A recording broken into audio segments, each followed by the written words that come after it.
Que puedan llegar a tener para después explicar. Antes de empezar, quería hacerles como un breve pantallazo de algo que me parece importante, que son los documentos pontificios, ¿sí? Habrán escuchado que se dijo que es una encíclica.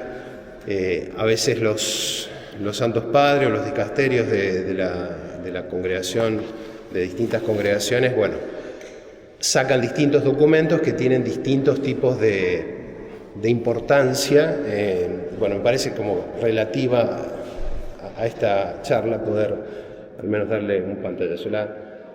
A nivel de sumo pontífice, tal vez lo más importante es la Constitución Apostólica, ¿sí? Que es una definición máxima importante porque tiene definiciones dogmáticas, leyes universales, elección de diócesis.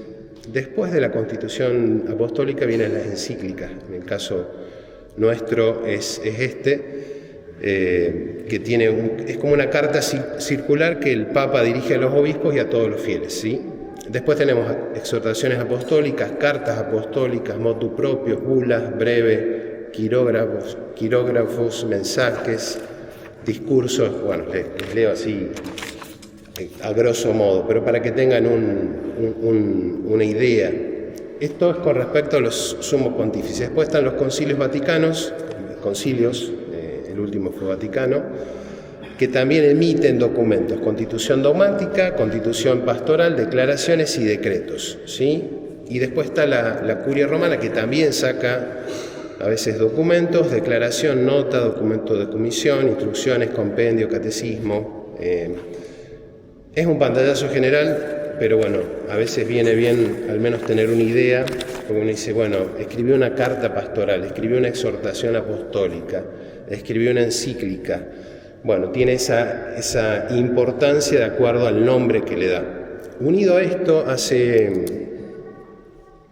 un tiempo largo ya, creo que en el 97, 98, la doctrina de la fe sacó un documento, Actuendam Fidem, explicando el grado de adhesión que nosotros los fieles tenemos que tener a los documentos pontificios. Sobre todo por una cuestión que había surgido en Alemania, que había como una idea de que los documentos de la Santa Sede era un documento que salía como una revista y uno lo leía si quería o no lo leía.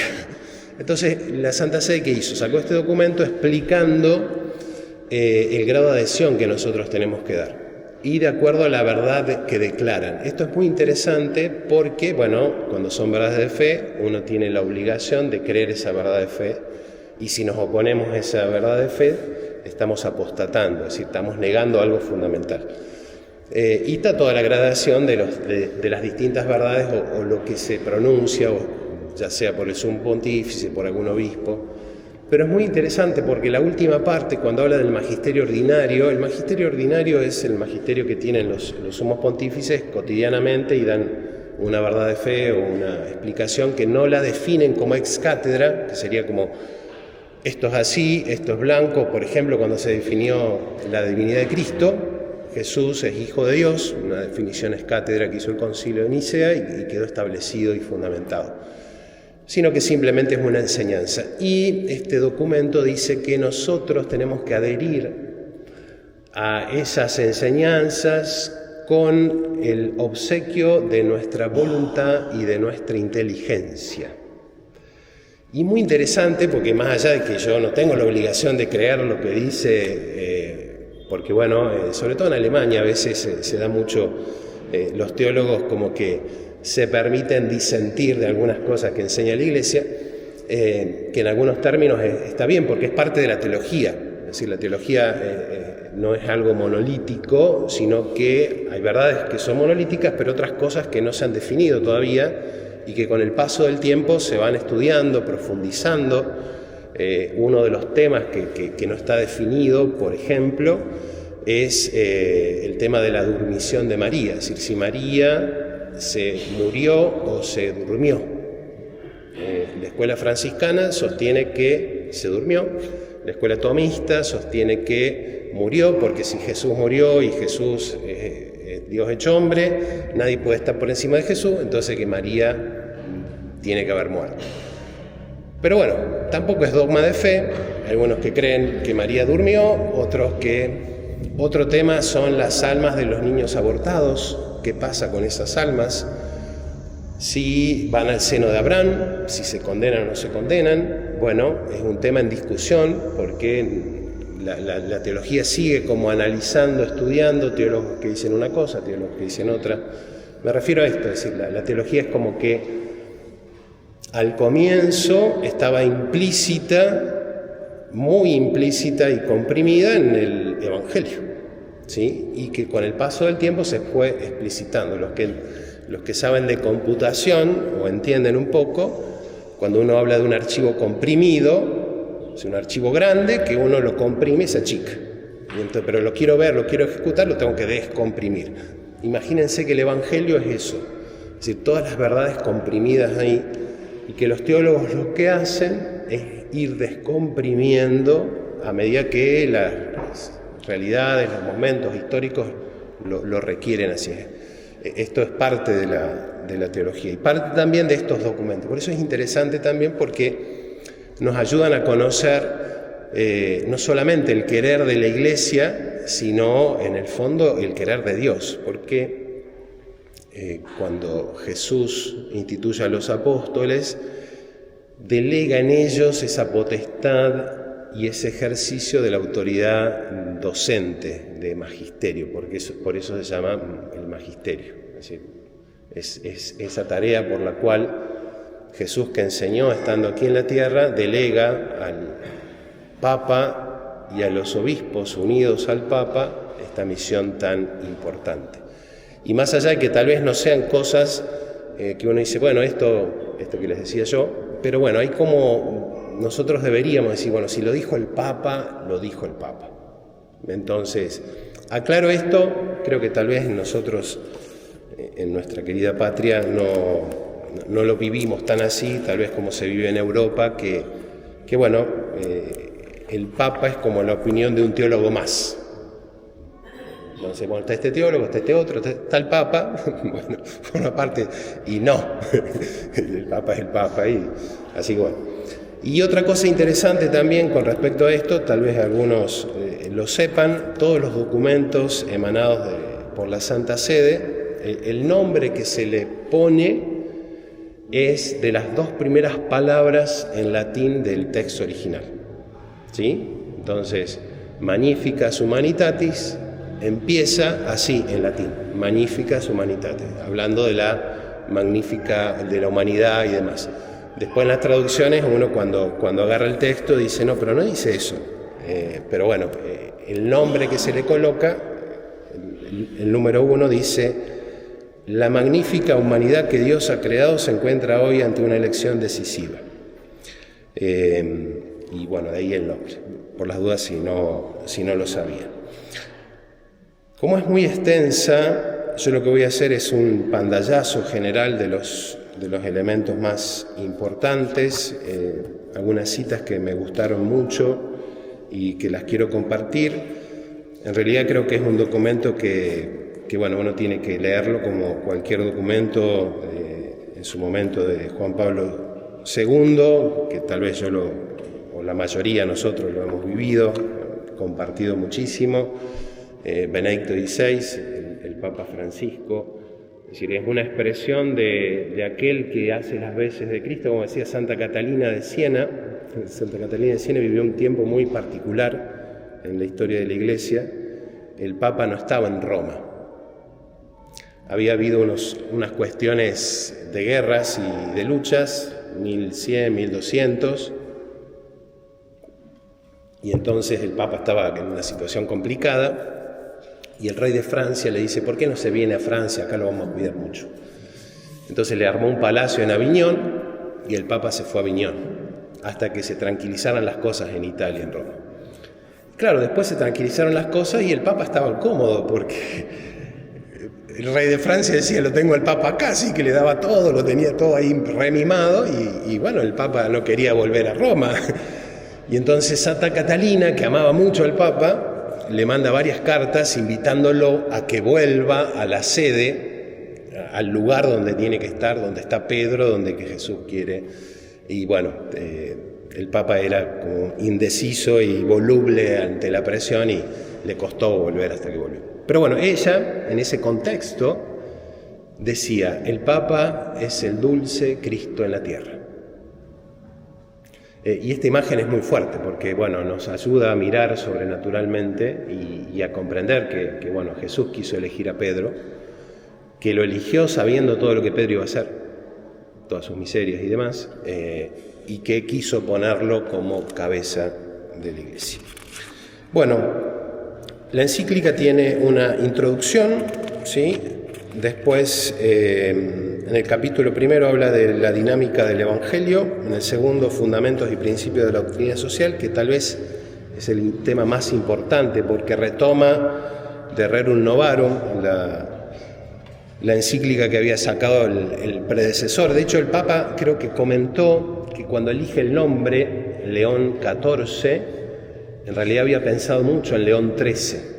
¿Sí? En el influjo que tuvo justo en el momento de la revolución industrial para el mundo, esa encíclica de las cosas nuevas, Rerum Novarum, él cuando comienza en una entrevista, él dice, estos tiempos también son como una bisagra.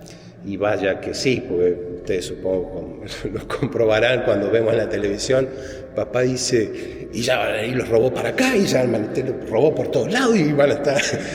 Si uno ve las noticias, es decir, acá no vemos en ningún lado, pero en China, que está lleno, bueno, es un tiempo complejo. Así que bueno, en su momento, como lo hizo León XIII, creo que León XIV quiere darle a la Iglesia otra mirada, a la Iglesia y al mundo. Yo leyéndola me llamaba la atención porque, por ejemplo, hablando de esto, del consumo y del peligro, sobre todo de la guía, en el tema de las fuentes de trabajo, de los recursos y demás, en un punto habla de la guerra, la despersonalización de utilizar una inteligencia para que termine eliminando la vida humana. Es decir, siempre que hay un soldado, más allá de que el soldado sea un mercenario o lo que sea, pero es un ser humano que elige o no matar. Si yo pongo una computadora, es decir, el valor humano de la vida queda absolutamente destruido. Y el Papa lo dice claramente porque en realidad tiene mucho que ver también con lo que vemos hoy en este mundo tan globalizado. Es decir, las personas somos un número.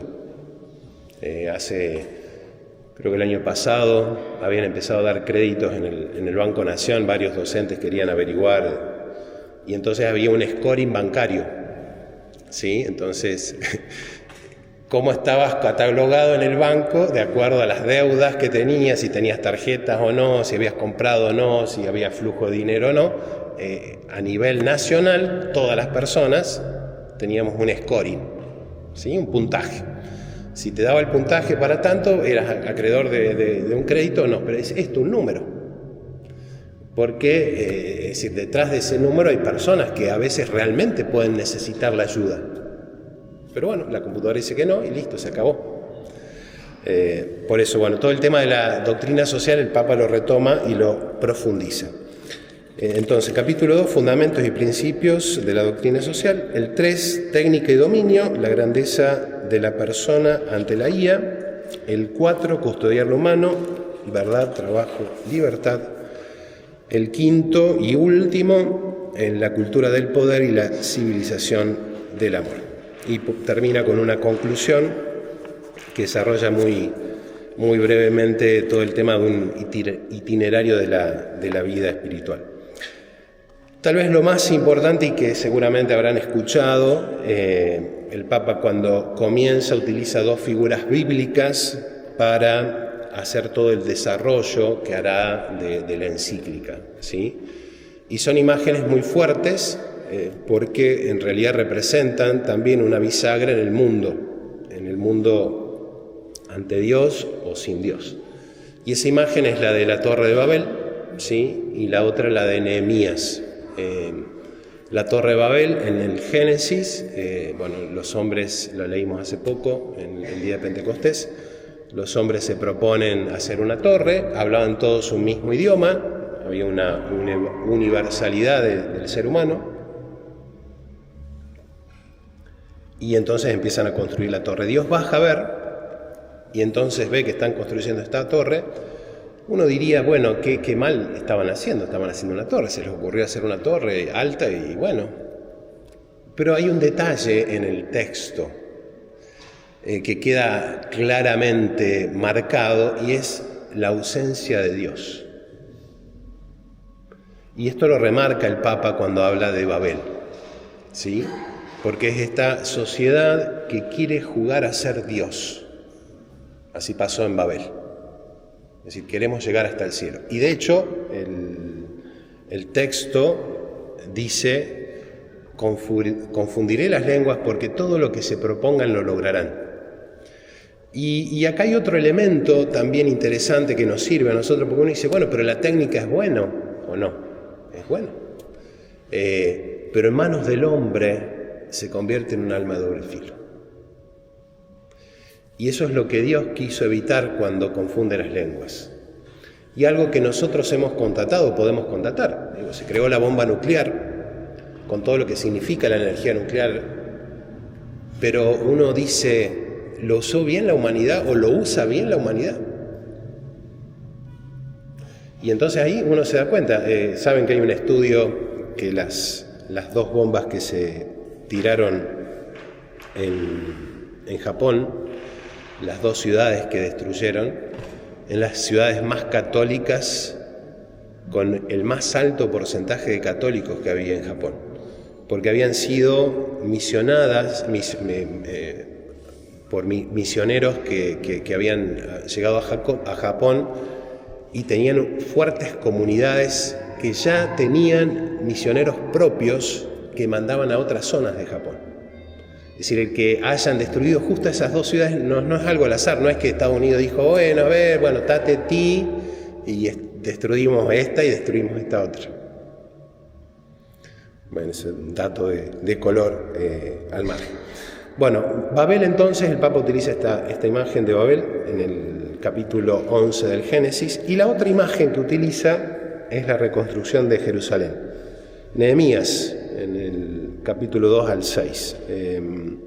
Nehemías es profeta y bueno, el pueblo judío ha sido deportado, entonces pide permiso para ir a ver el templo está totalmente destruido porque todo el pueblo israelita fue atacado y se destruyó todo y fueron deportados.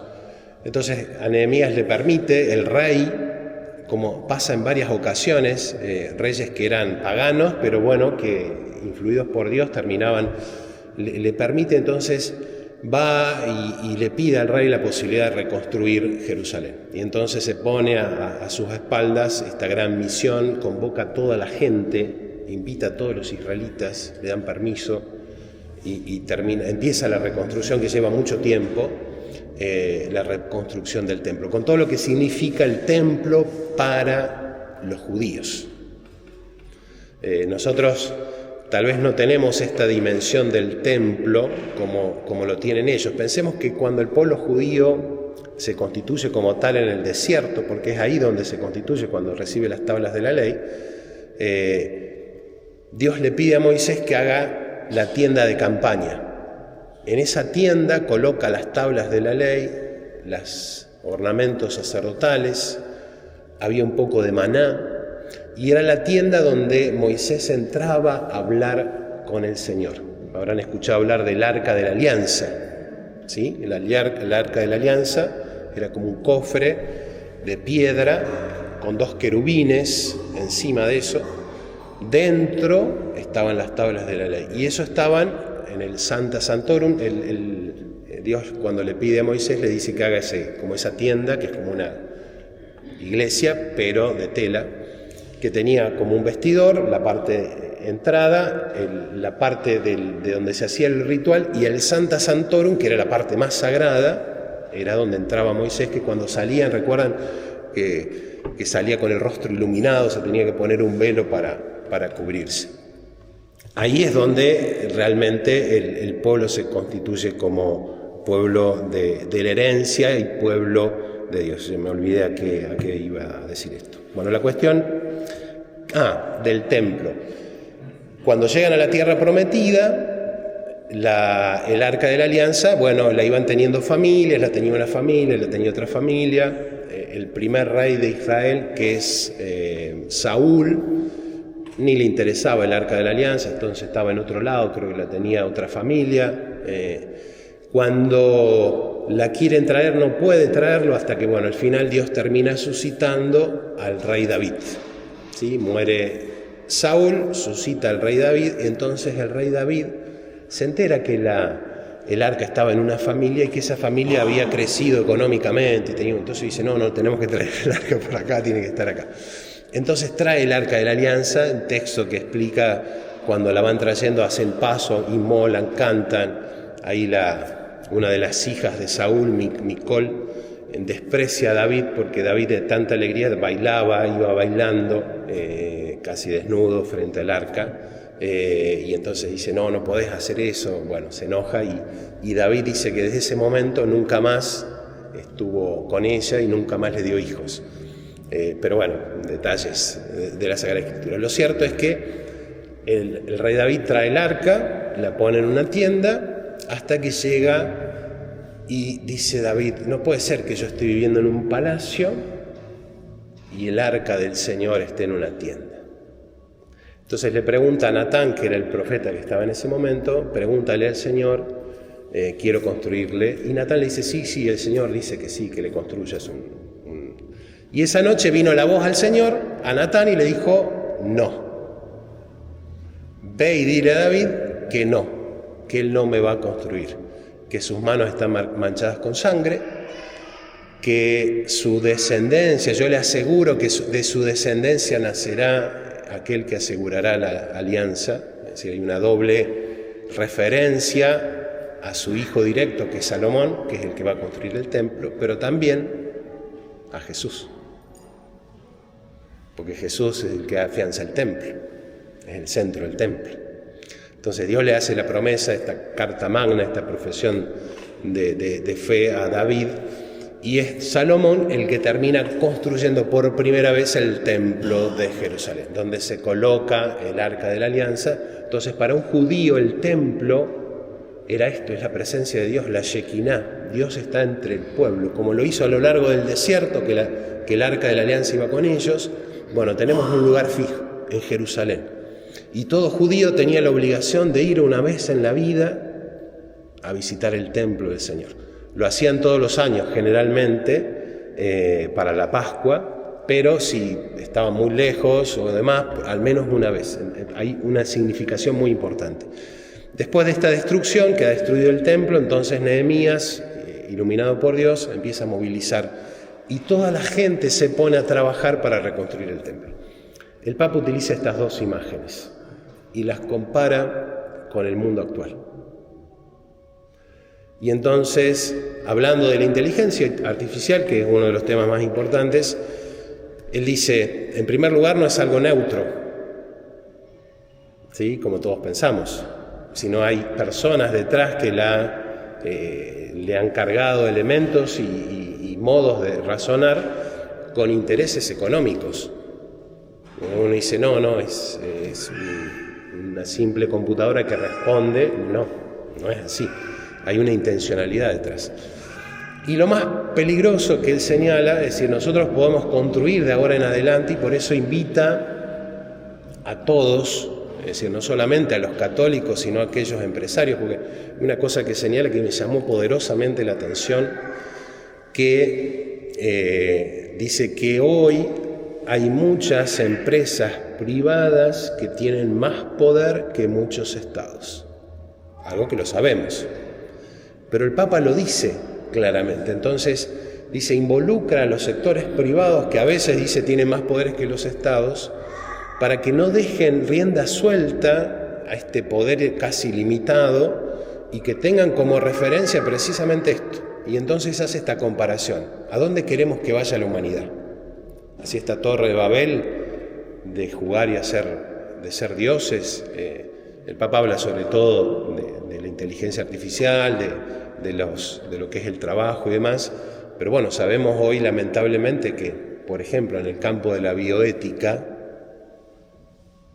es decir, nosotros no nos imaginamos los experimentos que hacen con óvulos, con gametos, no se nos cruza por la cabeza porque hay muchos países que no tienen legislación. Y entonces empresas multinacionales que manejan millones y millones hacen experimentos. Sabemos perfectamente que cuando el espermatozoide se une con el óvulo hay una persona humana, el cigoto, que tiene un potencial increíble y que, claro, uno dice, bueno, es un ser humano, pero bueno, si no hay legislación sobre eso, puedo hacer experimentos y experimentos. Bueno, el Papa hace como una invitación muy significativa y como contrapartida esta imagen de Nehemías, la presencia de Dios, Dios que guía a Nehemías, Dios que guía al pueblo, y la reconstrucción del templo con lo que el templo significa. No es ya la torre de Babel, no es una torre que se levanta, es reconstruir el templo, con todo lo que yo les decía de lo que significaba el templo para el pueblo israelita. Entonces, es recordarle al hombre quiénes somos, de dónde venimos. Hoy, lamentablemente, hay muchas filosofías que están recontra de moda, que hablan de que el hombre, si nos podemos autodeterminar, autodefinir. Con los filósofos, cuando uno hace un estudio así, un repaso de todo lo que es la filosofía, es muy interesante que desde los presocráticos o posocráticos, Platón, Aristóteles, la filosofía latina, había como una impronta muy clara, el realismo filosófico. Es decir, se parte de la realidad y en base a esa realidad se construye, ¿de dónde venimos? Contemplar la creación, ¿no? ¿A dónde vamos? ¿Cuál es el fin del hombre? ¿Qué es el hombre? ¿Cuál es la felicidad del hombre? Después de Occam, un filósofo ya casi contemporáneo, se invierte este proceso. Hay una frase famosa de él que dice cogito ergo sum, pienso, luego existo. Y nosotros existimos antes de empezar. Y él dice, no, primero pienso y después existo. Y después Kant, y sobre todo Hegel, Kant con las categorías kantianas, es decir, lo que nosotros percibimos en realidad es todo un conjunto informe de sensaciones y mi cerebro lo estructura en categorías. Entonces, yo ahí veo una pared.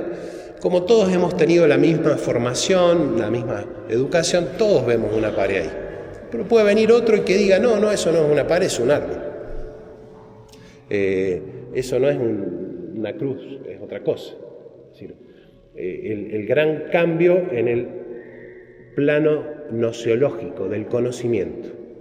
Entonces, yo no conozco una realidad que es tal y es objetiva y que existe a pesar de mí, sino que yo creo esa realidad. Y otro filósofo posterior, Hegel, dio un paso más, porque de la gnoseología lo llevó a la moral.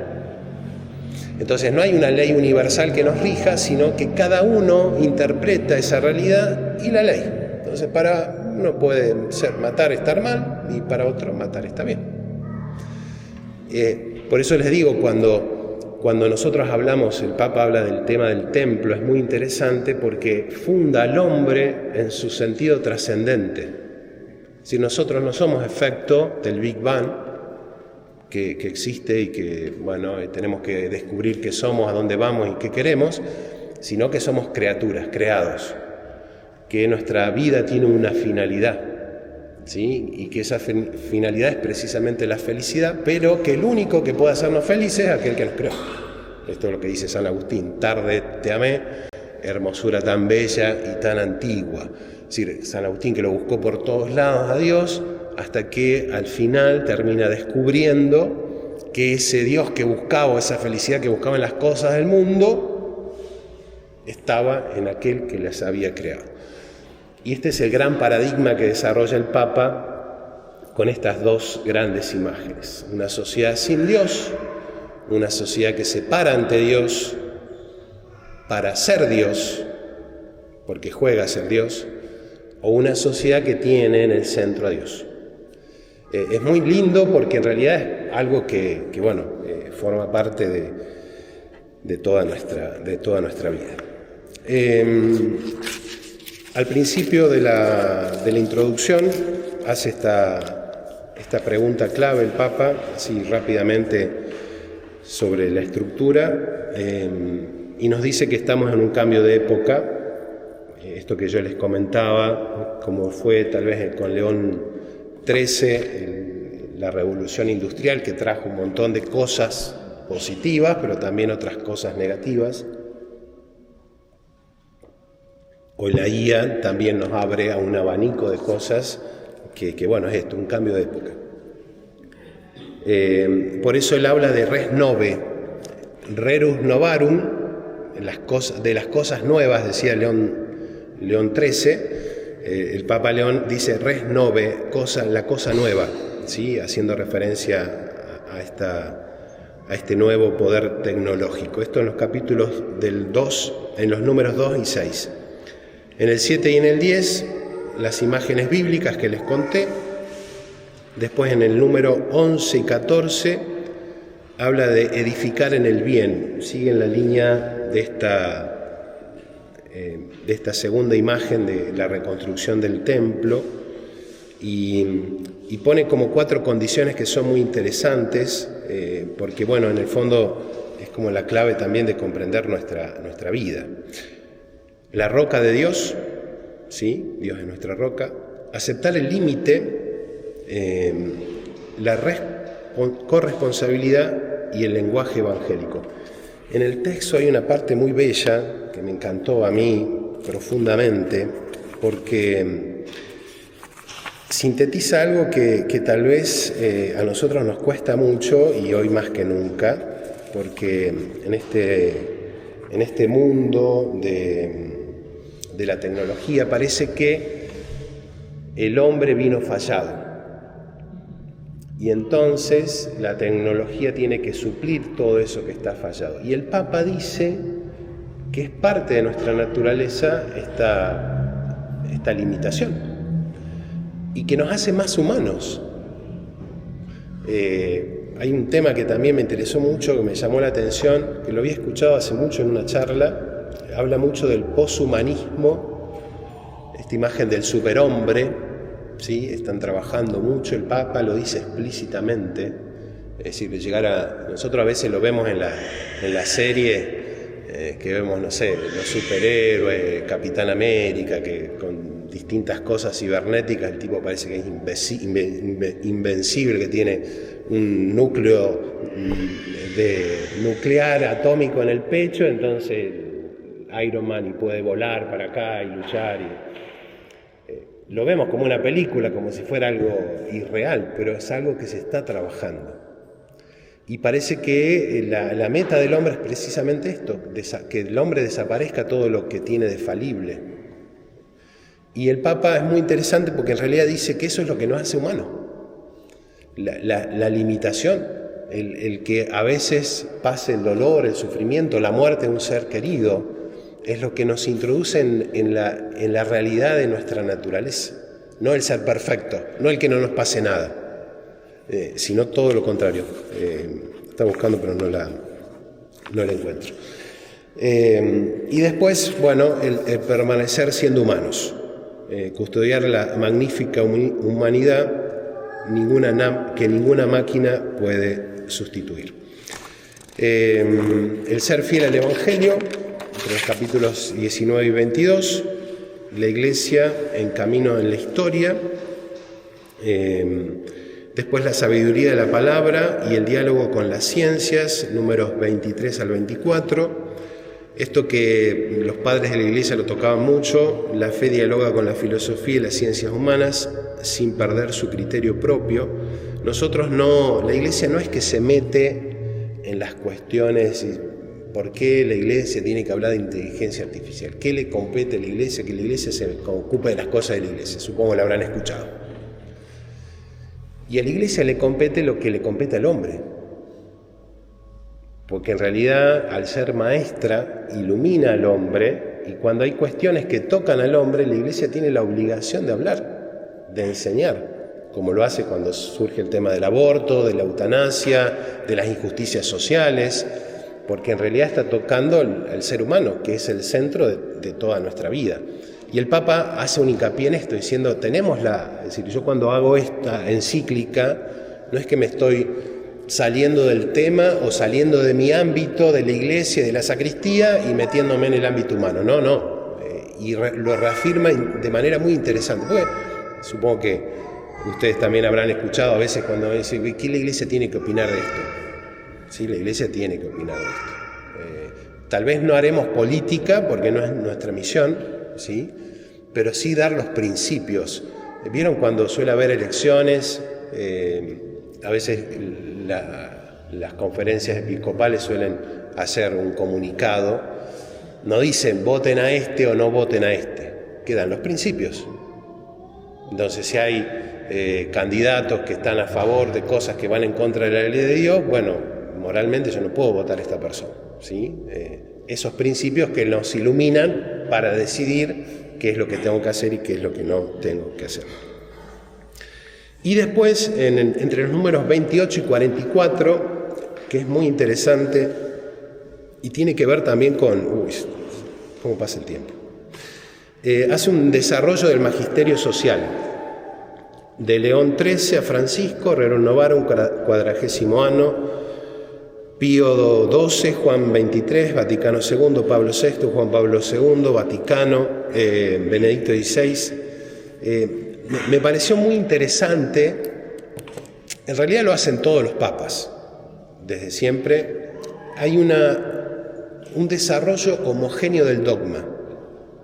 En teología, el desarrollo, la explicitación del dogma, ¿sí?, queda en manos de los teólogos, iluminados por la Sagrada Escritura, iluminados por el Magisterio. Pero eso a lo largo de los siglos siempre ha tenido un desarrollo homogéneo. ¿Qué quiere decir? Que ha seguido una misma línea, ampliándose, pero en una misma línea. Cuando surgía algún hereje, se hablaba de desarrollo heterogéneo del dogma, que hubo mucho a lo largo de la Iglesia. O sea, por nombrar algún escritor eclesiástico, Orígenes, fundador de la Escuela de Alejandría, o sea, por el 300, 200, todo el método exegético de la interpretación de la Sagrada Escritura, tiene comentarios bellísimos de la Sagrada Escritura, muy profundos. Él desarrolla, había como dos grandes escuelas, la Escuela Antioquía y la Escuela de Alejandría. La Escuela Antioquía, la interpretación literal de la Sagrada Escritura, y la Escuela de Alejandría, la interpretación alegórica. Entonces, él decía, en el jardín del Edén estaba Adán, estaba Eva, el demonio y el fruto. Hay una alegoría al Calvario, porque en el Calvario hay un árbol de la cruz, está el demonio, una mujer, María, y un hombre, el nuevo Adán, Jesús. Y de igual manera que en el Antiguo Testamento Adán y Eva tienden la mano hacia el fruto prohibido, Jesús y María, aquellos desobedecieron, Jesús y María obedece y devuelve a la humanidad lo que la humanidad... Bueno, Orígenes es el creador de este método. Pero bueno, en un punto Orígenes se desvía.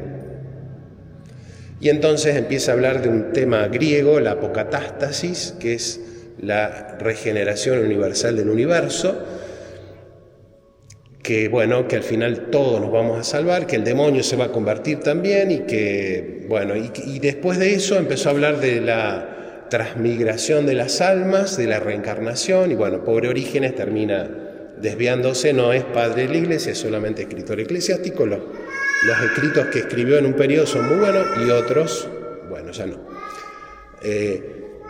Esto también es interesante porque nos habla precisamente de aquello que guía nuestra vida, ¿sí? Y el fundamento de aquello que es precisamente ese desarrollo que la Iglesia ha tenido, porque el fundamento es el magisterio. Y ese dogma se ha ido explicitando homogéneamente. Cuando uno agarra el texto y uno dice, ¿y por qué lo cita León XIII? ¿Por qué lo cita a Pío XII, a Juan XXIII? Porque en realidad es el mismo desarrollo. No es que va a venir un papa y va a decir, no, ahora todo cambió y vamos a hacer otra doctrina. Y ustedes lo habrán leído cuando estaba Juan Pablo II, lo hacía con sus predecesores, Benedicto lo citaba a Juan Pablo II, Francisco citaba a Benedicto, el Papa León cita a Francisco, porque hay una unicidad en eso que es fundamental. Tal vez en las cosas más accidentales se pueda cambiar o definir cosas, como yo les decía al principio.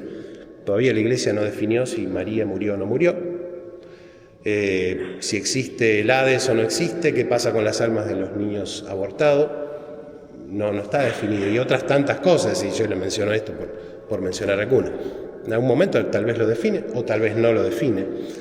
Lo cierto es que hay un desarrollo, y cuando leemos esto lo leemos en esta metodología de la continuidad, y por eso es interesante también, porque nos da un pantallazo de toda la historia de la Iglesia. Bueno, después tal vez el tema más importante como presupuesto es el tema de la doctrina social. Habla de los fundamentos, números 48 al 58. Ser humano, imagen de Dios trinitario. La igual dignidad, la dignidad ontológica no se gana ni se demuestra. Es decir, todos somos iguales en dignidad. Y acá el Papa es muy interesante porque desarrolla todo el tema del mundo actual, que le da más protagonismo a veces a ciertas razas, porque más allá de que haya desaparecido la esclavitud, es evidente, la posición económica, y entonces hace un hincapié real en esa dignidad de la persona. Esa dignidad que comienza en el momento de la concepción y culmina con la muerte natural, pero que tiene como fundamento la imagen trinitaria de Dios en nosotros. Y esto nos sirve mucho también, porque nos ayuda a verlos a los demás también en esta dimensión trinitaria. Tal vez me causaba gracia, porque sin decir lo dice, hoy los gobiernos dicen que demonizan a otros gobiernos como estos somos los malos y nosotros somos los buenos. Que lo habrán escuchado cuando fue todo el tema de Irak. No, ellos son los malos, que hasta un momento hay que destruir esta raza. Es decir, estas cuestiones que tal vez en otro tiempo parecían impensadas, bueno, hoy las escuchamos cada vez más frecuentemente. Entonces, bueno, el Papa recuerda cuál es la dignidad del ser humano. Habla del bien común, algo que también es muy interesante. No me voy a detener ya, pero bueno, hace como un énfasis. Ustedes saben que el bien común, ¿sí?, es el bien de la humanidad, y lo hace como una comparación con el bien privado, con la propiedad privada, y reafirma que la propiedad privada nunca puede estar por encima del bien común. Y esto está muy interesante porque en realidad es la doctrina de la Iglesia. Es decir, hoy una persona que está en una situación de extrema necesidad, no se computa como robo el que vaya a robar para darle alimento tal vez a sus hijos, porque se entiende que prima el bien de la persona, ese bien universal, ese destino universal de los bienes. Entonces, más allá de que yo tenga mis cosas y las haya adquirido con esfuerzo y demás, cuando hay situaciones extremas, no es que la persona está haciendo algo malo. Y el Papa hace hincapié en esto, sobre todo porque él dice que cada vez se está polarizando más en la sociedad, muchos que tienen poco y pocos que tienen mucho. ¿Sí? El acaparar las riquezas, y que en este mundo tan tecnológico, bueno, ustedes lo escucharán, es decir, hay personas, este dueño de SpaceX, que es Elon Musk, decir, la fortuna que tiene, es decir, nosotros no nos entra en la cabeza, es decir, una persona con tantísimo poder. Entonces, bueno, el Papa dice que el bien común busca precisamente esto, es decir, no desproteger a aquellos que realmente necesitan, y que es tarea de esto de preservar la dignidad humana.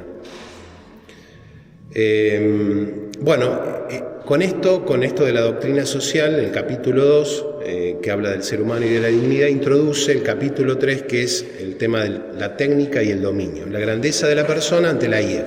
Es decir, desarrolló lo que era la persona humana, su dignidad, y ahora introduce todo el tema de la IA. Y hace como una especie de puntapié en este paradigma tecnocrático y el poder digital, ¿sí? Este mundo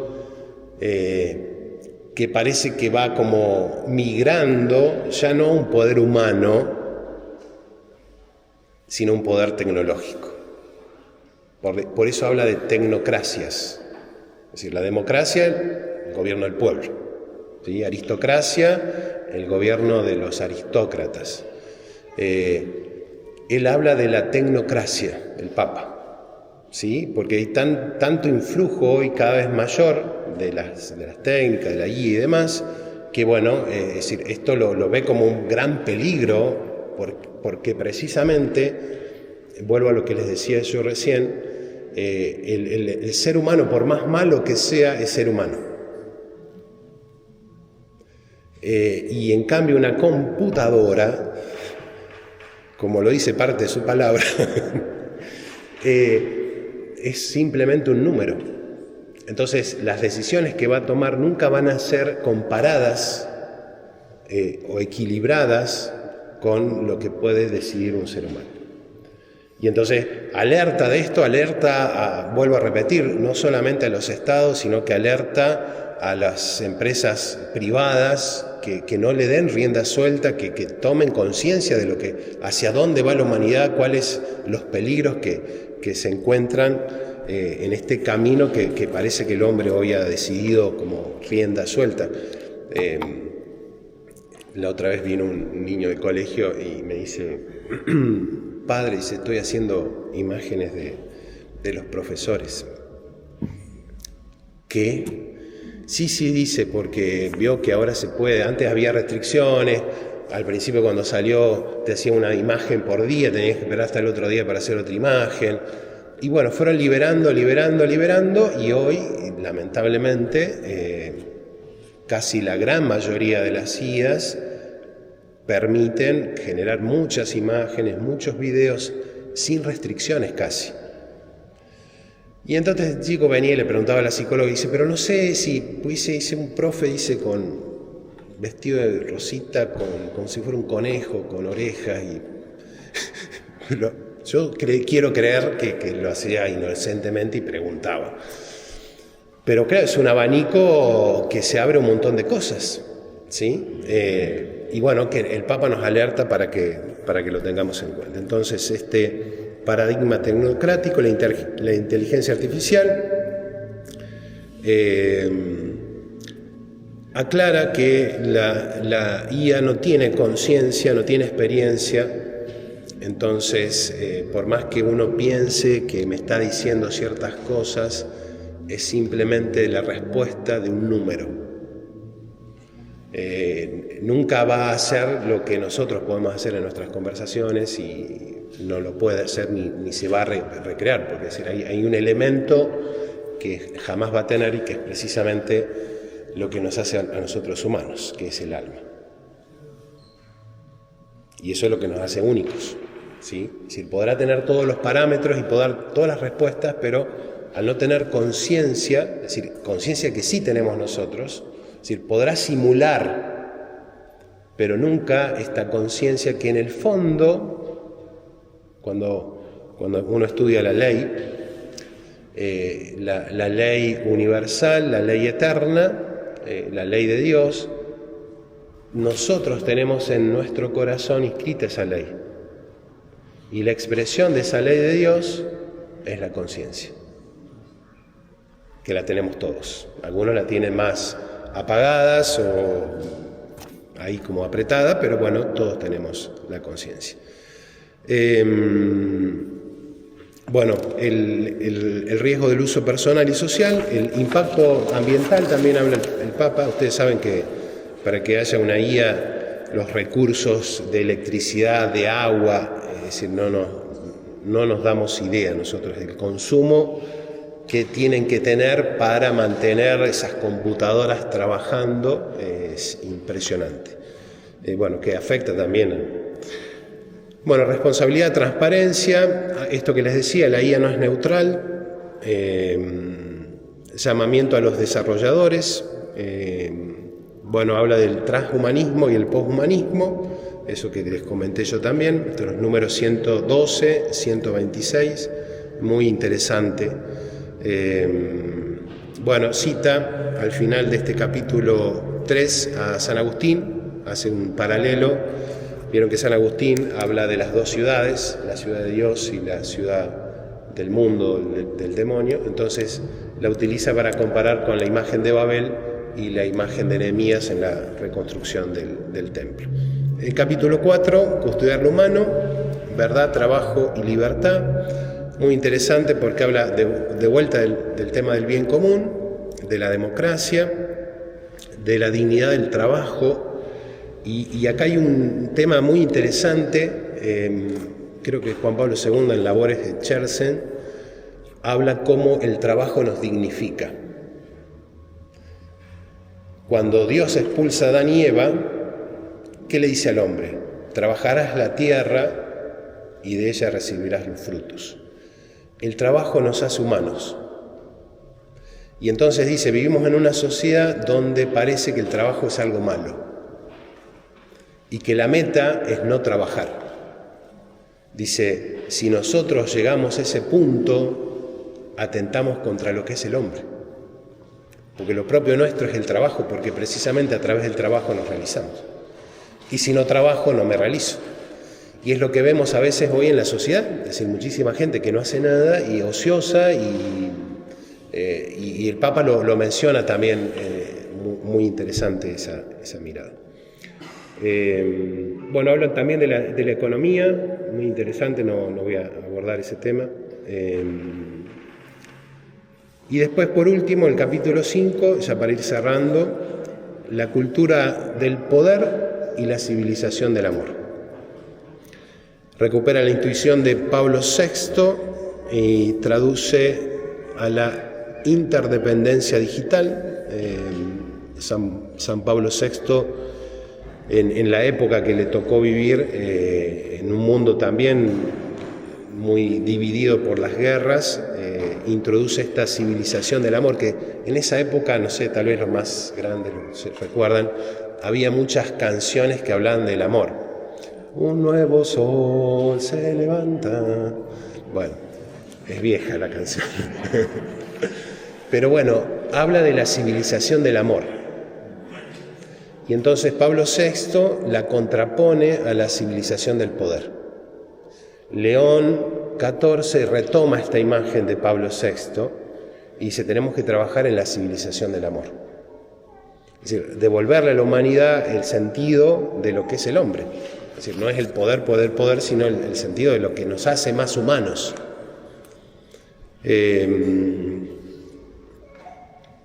Bueno, después habla en esta cultura del poder, la normalización de la guerra, fuerzas sin límites, armas e IA. Bueno, no falta comentar nada acá, es decir, pues ya parece que es normal que Rusia ataque a Ucrania y le tire un montón de bombas y todos los días 20 muertos, 15 muertos, Irak lo que pasa, en Gaza lo que pasa. Es decir, ya se ha naturalizado, es decir, como al principio todo se viene, y ahora parece que es normal, es decir, uno prende y dice, una bomba cayó, murió un tanto, es decir, lo vemos como normal. Y entonces dice el Papa, dice, esto es terrible, dice, pues la sociedad de hoy está naturalizando algo que va contra el hombre, que está destruyendo al hombre, está destruyendo a la humanidad. Es decir, uno dice, bueno, esperemos que nunca venga una tercera guerra mundial, pero ya está sucediendo al ver como, bueno, se matan y bueno, están del otro lado, a mí no me toca. el Papa dice: la paz está desarmada y desarmante, pero la imagen fuerte es de Cristo resucitado. Él habla también de las palabras, del poder de las palabras y de los hechos. Desarmar las palabras, la paz en la justicia, la mirada de las víctimas, un sano realismo, diálogo. Y bueno, y por último, habla de este itinerario espiritual en la conclusión. El Verbo se hizo carne, la imagen de Cristo, el Magnífica de María, un solo cuerpo, espiritual en 230 en adelante, espiritualidad eucarística. Esto, los que tuvieron en la misa, yo les comentaba hoy que hoy estamos celebrando el cuerpo de Cristo, es decir, es el sacramento culmen de la vida de la Iglesia. Y podríamos decir de la humanidad, porque es en realidad el alimento que le devuelve al hombre lo que el hombre es. Y en una sociedad tan fragmentada es precisamente Cristo el que nos une, en Él precisamente, y le devuelve al hombre lo que el hombre tanto anhela y tanto busca.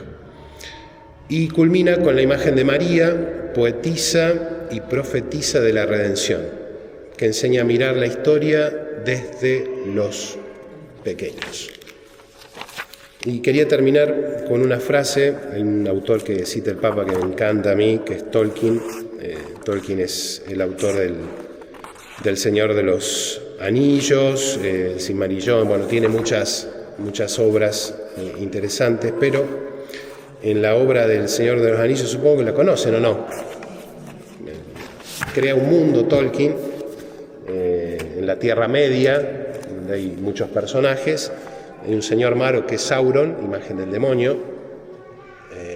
Saruman es el sacerdote malo que se corrompe. Y la antonomasia o la contrapartida de Saruman es Gandalf. Gandalf, que empieza con un manto gris, y después cuando lucha con un demonio, entre el 1 y el 2, lucha con el demonio, resucita blanco, y le llaman Gandalf el blanco. Y tiene un papel muy importante, porque bueno, vive varios años y va acompañando a los hobbits, a los elfos, a los hombres. Y en una parte de la obra, el Papa lo cita ante la situación del mundo que nos toca vivir. La misión de la Comunidad del Anillo es esos anillos que habían sido creados para el poder, precisamente lo que estamos hablando, eran anillos del poder, y le daban al hombre el poder de dominar. Eran varios anillos y uno que tenía más poder. Entonces la misión de la Comunidad del Anillo es destruir ese anillo de poder con el cual Sauron destruía a la humanidad. Y entonces toda la comunidad tiene todo un viaje hasta que llegan a destruir el anillo. Pero claro, empiezan a pasar problemas, dificultades, guerras, un montón de cosas que se abaten, se están por rendirse, y entonces Gandalf le dice algo muy interesante. No nos atañe a nosotros dominar todas las mareas del mundo, sino hacer lo que está a nuestras manos por el bien de los días que nos han tocado vivir, extirpando el mal en los campos que conocemos y dejando a los que vendrán después una tierra limpia para la labranza. Pareció muy interesante, el Papa lo cita precisamente en esta construir la civilización del amor, y que bueno, sintetiza también nuestra misión, porque bueno, uno dice, vemos tantas cosas malas que uno dice, no, la humanidad va de mal en peor, esto no tiene cura, y en realidad la esperanza no está puesta en nosotros, sino en el poder de Dios. Bueno, pantallazo por lo menos para que tengan una idea de la encíclica.